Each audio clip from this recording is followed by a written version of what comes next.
देखिए, राष्ट्रपति बनते ही एक्शन में किस तरह ट्रंप नजर आए हैं। दरअसल यूएस के दक्षिण सीमा पर नेशनल इमरजेंसी का ऐलान उनकी ओर से कर दिया गया। अवैध प्रवासियों को रोकने के लिए तैनात होगी अब सेना। रिमेन इन मैक्सिको पॉलिसी को भी लागू करने का ऐलान किया गया। बॉर्डर पर पकड़ो और छोड़ो प्रथा का अंत होगा। क्रिमिनल कार्टेल्स घोषित होंगे विदेशी आतंकी संगठन।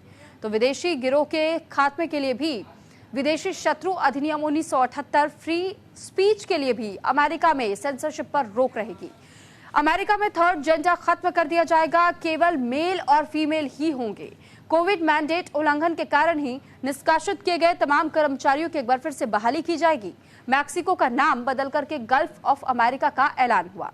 पनामा कनाल का वापस लेने के लिए भी प्रतिबद्धता दिखाई जाएगी।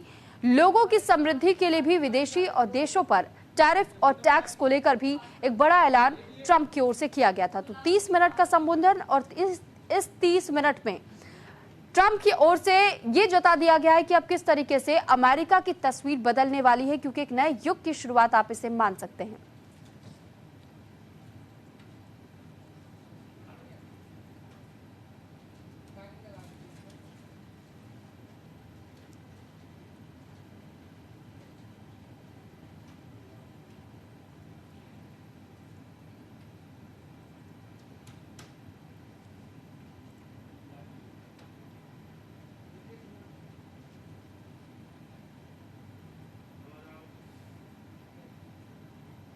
और अब हम बात करेंगे डोनाल्ड ट्रंप के सफर की। दरअसल 14 जून 1946 को न्यूयॉर्क में जन्म लिया था डोनाल्ड ट्रंप ने। 30 से ज्यादा फिल्मों में अब तक वो एक्टिंग भी कर चुके थे। फिल्मों में एक्टिंग और फिर रेसलिंग की दुनिया में भी अपना हाथ आजमा चुके हैं डोनाल्ड ट्रंप। रियल एस्टेट कारोबारी से प्रेसिडेंट तक वो बने और 2 बार चुनाव जीतने वाले यूएस के दूसरे राष्ट्रपति बने हैं ट्रंप। 41 साल की उम्र में रिपब्लिकन पार्टी में शामिल हुए। 7 बार डोनाल्ड ट्रंप ने अपनी पार्टी बदली। 2012 फाइनली वो रिपब्लिकन में ही लौट आए। 2016 में वो पहली बार ही भाषण में शपथ लेने के बाद जो कहा, उसमें कई बड़ी घोषणाएं की।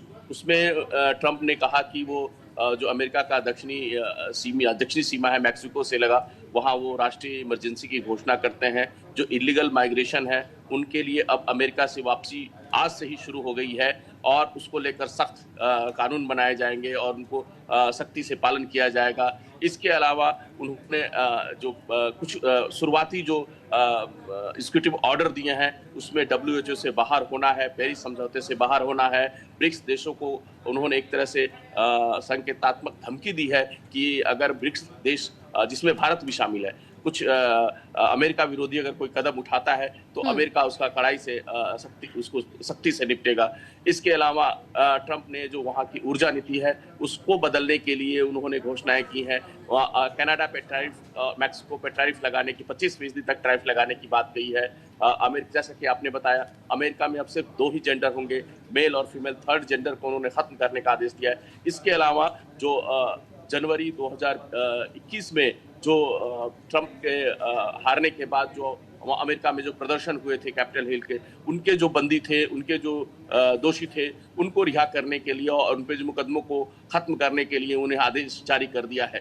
तो इसके अलावा जो अंतर्राष्ट्रीय जो घटनाक्रम है, अंतर्राष्ट्रीय जो इवेंट्स हो रहे हैं, उनको लेकर भी ट्रंप ने कहा कि उनके राष्ट्रपति अगर होते तो ये रूस और यूक्रेन वॉर नहीं होता, मिडिल ईस्ट क्राइसिस नहीं होती।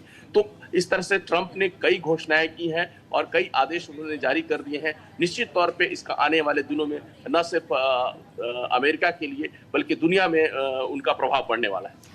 सबसे बड़ा सवाल ये भी था ओम प्रकाश जी, क्योंकि हमने ये भी देखा है कि अब तक जिस तरीके से कई देशों के बीच में वर्ल्ड वॉर 3 का खतरा मंडरा रहा है, दूसरी तरफ हम देख रहे हैं रूस और यूक्रेन के बीच में जंग जारी है।